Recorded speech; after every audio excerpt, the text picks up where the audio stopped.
ఒరే సునకం, నీకేరా అజయ్ సజ్జేగా. ఇప్పుడు 30 ఏళ్ల తర్వాత 11 మంది నామినేషన్లు వేసినారని చెప్తావు కదా. అయితే మొత్తం ఓట్లు మీ మారెడ్డి లతా గారికే పడితే ఎవరైతే పోటీ చేసిన అదర్స్ ఉన్నారో వాళ్ళకి ఏం పడ్డాయి? వాళ్ళ ఇంట్లో వాళ్ళైనా ఓటేయలేదా? వాళ్ళకి వాళ్ళ బంధుమిత్రులైనా వాళ్ళకు ఓటేయలేదా? చెప్పు.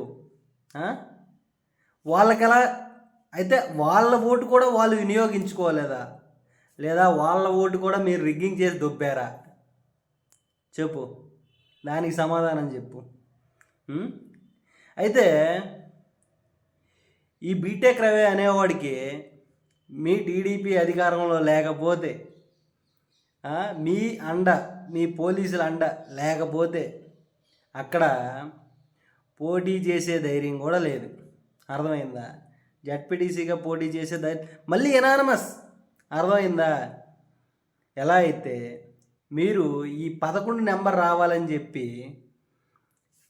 11 మందిని చేత నామినేషన్లు మీరే దొంగ నామినేషన్లు వేసి ఈ రోజున ఆ 11 మందిలో మీ 9 మందికి కూడా, మీ మారెడ్డి గారితో కలిపి 10 మందికి కూడా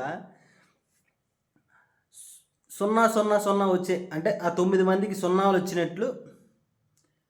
మరి ఎలా? How it possible? అంటే వాళ్ళ ఓటు కూడా వాళ్ళు వేసుకోలేదు అక్కడ. వాళ్ళ ఓటు కూడా రిగ్గింగ్ చేసి దెంగారా మీరు? చెప్పు. నీ అబ్బా సోది కొత్తనయాల.